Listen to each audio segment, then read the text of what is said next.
21 जुलाई का जनसत्ता का आर्टिकल, जिसमें जो हमारे पेपर 1 और निबंध के लिए बहुत ज़रूरी है। और इस आर्टिकल में बात सांसद में पटरी कारोबारी हैं, मतलब पटरी कारोबारियों के लिए क्या क्या दुविधाएं आ रही हैं उसके बारे में बताया गया है। और इसके थ्रू हमारे पेपर 1 में आप ह्यूमन डेवलपमेंट इंडेक्स को, जो कि स्मार्ट सिटी में इनका खासा प्रभाव रहता है, जो पटरी कारोबारी रहते हैं, स्मार्ट सिटी जो योजनाएं चल रही उनके लिए, और जो रोजगार, बेरोजगारी और कल्याणकारी योजनाओं के प्रश्नों में हम इसको ऐड ऑन कर सकते हैं। और जैसे पटरी कारोबारियों के माध्यम से हम जो प्रधानमंत्री रोजगार योजना शुरू की गई है उसको भी ऐड ऑन कर सकते हैं। स्वर्ण जयंती शहरी रोजगार योजना को भी इसमें लिख सकते हैं, क्योंकि पटरी कारोबारी हमारे भारत के लगभग हर शहर में फैले हुए हैं। और इनको क्या क्या दुविधाओं का सामना करना पड़ रहा है उसके बारे में ये बतलाया गया है। और इसके बारे में हम देखते हैं कि आगे पटरी कारोबारी शहरी आबादी का महत्वपूर्ण हिस्सा होता है। शहरी आबादी सस्ती और सुविधाजनक सेवाएं उपलब्ध कराते हैं और आर्थिक विकास में भी महत्वपूर्ण भूमिका निभाते हैं। ठीक है। और कोरोना काल में रेहड़ी पटरी पर छोटा मोटा कारोबार करने वाला कामकाज खत्म सा हो गया था। ऐसे में पीएम स्वनिधि योजना पी की शुरुआत हुई, जिसके तहत सरकार रोजगार शुरुआत के बिना किसी गारंटी को कर्ज दे देती थी। मार्च 2023 में 34 लाख लोगों ने कर्ज लिया, रेहड़ी पटरी वालों ने कर्ज लिया। इस योजना के माध्यम से रेहड़ी पटरी वालों को न सिर्फ रोजगार का साधन बल्कि उनके परिवार को आर्थिक संबल भी मिला। अब तक इस योजना के माध्यम से करीब 46 लाख छोटे व्यापारी जो हैं वो ऋण ले चुके हैं। इस योजना को कर्ज लेने वाले छोटे व्यापारी 10,000 एक मुश्त कर्ज अगर समय से चुका देते हैं तो उन्हें फिर 50,000 का एक मुश्त राशि मिल जाती है। इसके माध्यम से छोटे व्यापारी न केवल अपना रोजगार शुरू कर सकते हैं बल्कि मुख्यधारा से जुड़कर विकसित भारत को बनाने में सार्थक निर्माण कर सकते हैं। इसके माध्यम से देश का युवा अपना व्यवसाय शुरू कर सकता है। महिलाएं भी अपने बूते पर काम धंधा शुरू कर आत्मनिर्भर बन सकती हैं। 1 जून 2020 को ये योजना शुरू हुई थी। कौन सी योजना? जो ये पीएम स्वनिधि योजना है, 1 जून 2020 से। इसका उद्देश्य क्या है? पटरी कारोबारियों के बीच स्वरोजगार, स्वावलंबन और स्वाभिमान को बढ़ावा देना। इसके माध्यम से अब तक पटरी कारोबारियों को 46 लाख से अधिक सूक्ष्म कार्यशील पूंजी ऋण वितरित किए जा चुके हैं।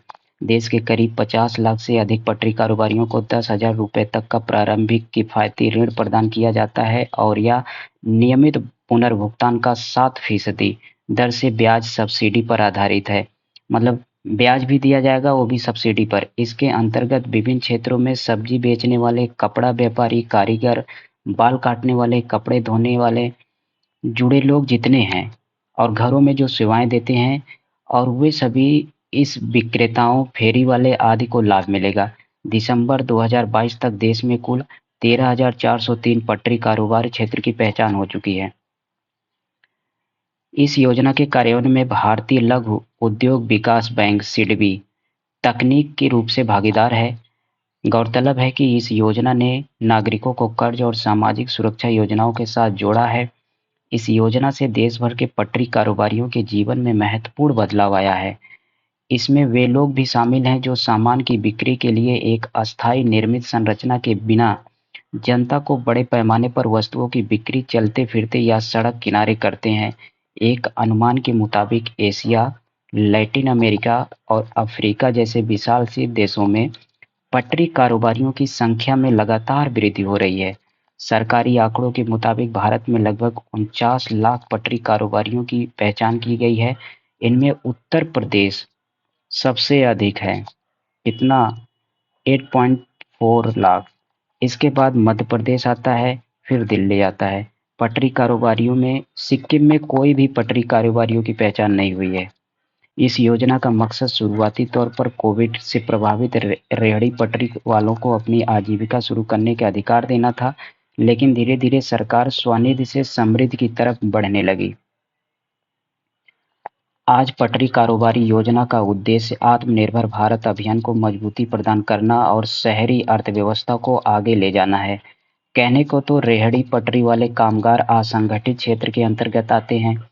ये सरकार द्वारा पंजीकृत नहीं रहते। इस क्षेत्र में काम करने वाले मजदूरों की गरिमा, समानता और उचित कमाई, सुरक्षित नौकरी जैसे अधिकार नहीं मिलते। न ही वेतन भत्ता और अन्य अधिकार की सुविधा दी जाती है। जबकि नवंबर 2022 से श्रम पोर्टल पर पंजीकृत अनौपचारिक क्षेत्र में कामगारों की संख्या 27 करोड़ थी। इसमें बड़ी बात यह है कि अनौपचारिक क्षेत्र के कामगारों में 94% से अधिक मासिक आय सिर्फ 10,000 रुपये या उससे कम की थी। संविधान में नागरिकों को कई मौलिक अधिकार दिए हैं, मगर इन अधिकारों की पूर्ति कई बार प्रभावित होती है। मसलन अनौपचारिक क्षेत्र में लगे नागरिकों के साथ सामाजिक न्याय बहुत मुश्किल से हो पाता है।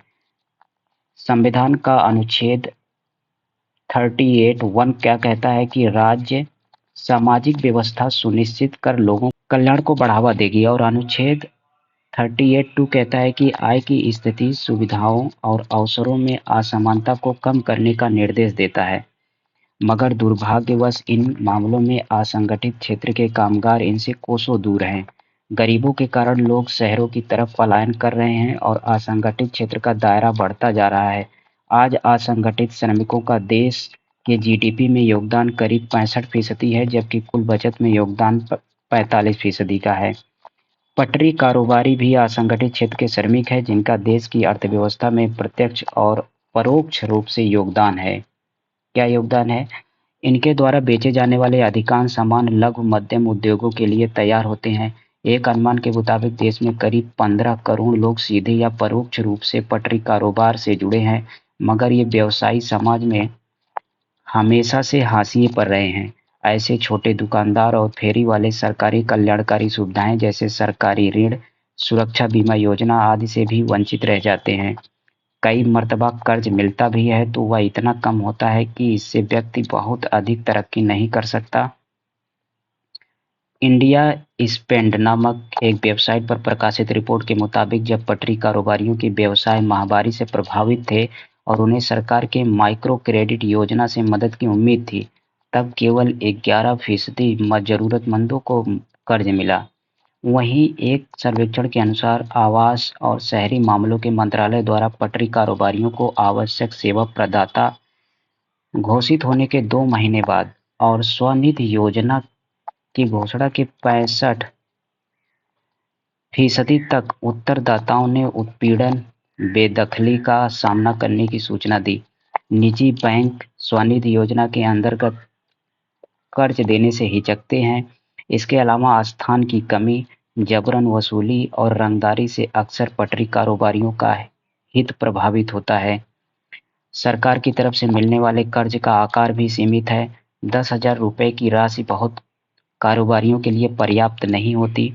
गौरतलब है कि पीएम स्वनिधि योजना के अंतर्गत करीब 28 रुपये प्रतिदिन सरकार मदद के रूप में देती है, जबकि रेहड़ी पटरी वालों की जरूरत इससे कहीं ज़्यादा है।